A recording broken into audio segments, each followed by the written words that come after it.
Skip it up and that up.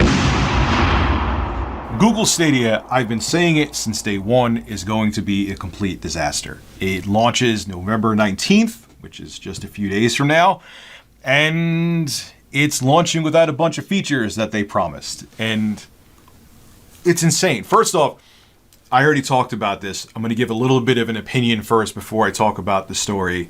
The fact that you have to spend the $9.99 a month and then to get like 4K HDR, 60 FPS and all that, and then on top of it, you're still going to have to buy AAA games at $60 like you went to GameStop to get them.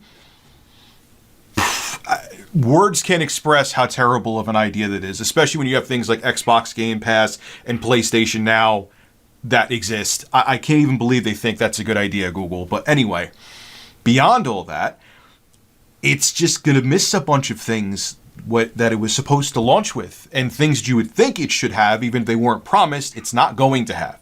So I'm going to get into that now.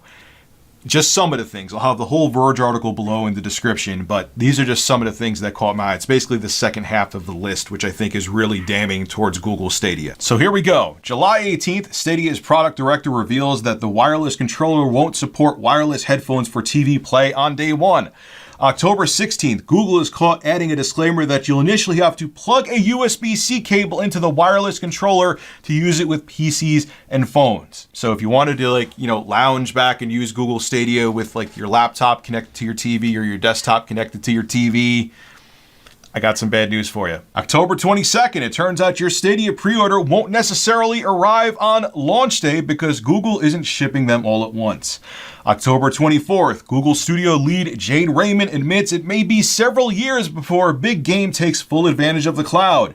November 11th, Google reveals that only 12 games will be available at launch. And here is the nuke that was dropped. In a Reddit Ask Me Anything, Google says that at launch, Stadia won't give you that buddy pass for a friend for the first couple weeks, won't offer Google Assistant features except asking Google to launch a game, won't stream 4K or HDR to Google Chrome on PC, won't offer any games with Key Stream Connect, State Share or Crowd Play multiplayer and YouTube features, won't work on Chromecast Ultras that weren't purchased as part of the Founders Edition package until they get a firmware update, and there's more. So Google, you're already launching this wrong.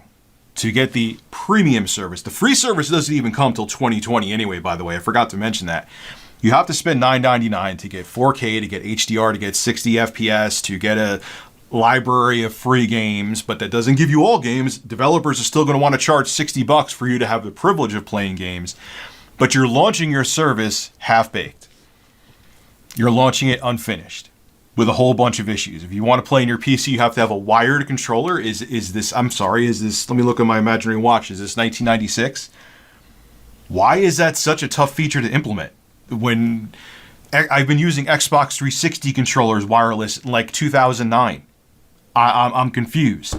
And there's just so many other issues that I read to you.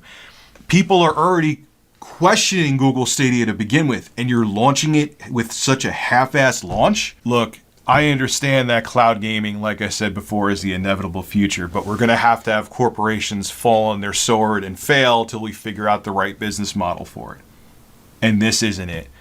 Now, just like The Verge said, and I totally agree with them, and I was going to say it anyway, you buy all these, like say Google Stadia, 2 years in, you buy all these games, and Google's like, yeah, Google Stadia isn't working out, and you spent, let's say, $2,000 on games, so you have the privilege to stream them. You paid full price for them. Is Google going to reimburse you? Are they going to give you back your $2,000, or if you spend even more? Nope. That's money that will be gone. That's it. And this is just a complete disaster. Would you trust buying games at full price for a service that you could just actually go out and buy a physical copy of the game, or buy a game on Steam, or dare I say it, the Epic Game Store, and at least you have the data on your computer? It's a little bit different. This is unreal. And Google Stadia, I just don't see how it's going to succeed, because I can't see Google, even if it's still off to a rough start 2 years from now, still supporting Stadia. And for all the people who supported it from the start with the Stadia Founders Edition, thinking that this is going to be the future and Google's going to be in it for the long run, I hope so. Because I see a lot of people being angry, disgruntled customers. And not only will this hurt Google Stadia, it'll hurt Google's reputation as a whole. Remember that, Google. If you drop Stadia a couple years from now and people spent a bunch of money on it, it's going to leave a lot of sour taste in a lot of people's mouths about Google or Alphabet as a company as a whole. Just keep that in mind. You better be into Stadia for the long haul and earn people's trust. This is Rich at Review Tech USA signing out. Have a good one.